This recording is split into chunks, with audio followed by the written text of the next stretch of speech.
Hey everyone, welcome back. Today I have Brad Boswell with Town Square Mortgage. I would say he's just my lender, but he's like family. You've known me since I was 5. Literally 5, right? Literally 5. Yeah.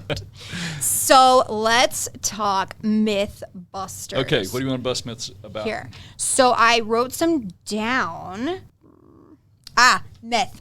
Okay. You need a perfect credit to get a mortgage. Such a myth. Yeah, so many people think they need an 800 credit score to get a house. To get a loan to buy a house. Yeah. They don't.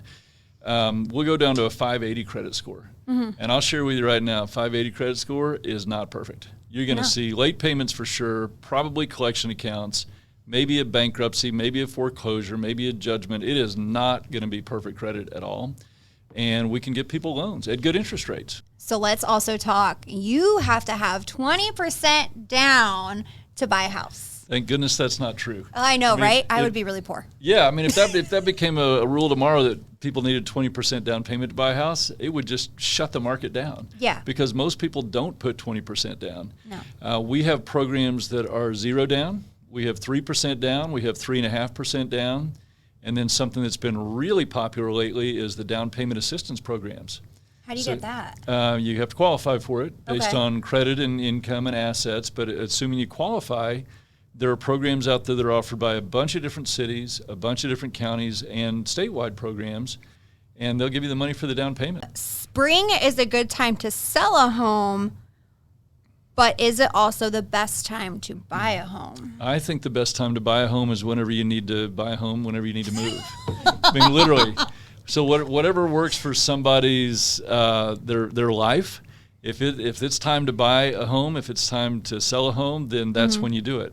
We're in DFW. I know you work San Antonio also, but the whole state of Texas is a strong real estate market. So if it's time to do it, do it. Okay.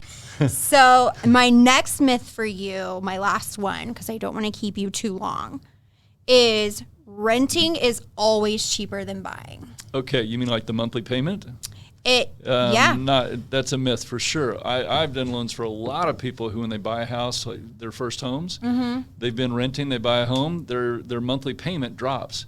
They always say, my rent drops. No, your rent didn't drop, your house payment dropped. Because now you're building equity, you're buying a home. It's a big deal.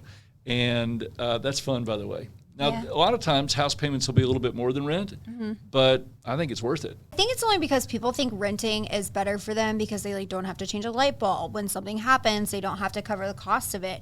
I mean, I've rented before. It's nice being a single woman, but at the same time, like owning a home is even better. It's even nicer. You feel like you accomplished something in life. No doubt. And there are pros and cons to owning. There are pros and cons to renting. There's no doubt.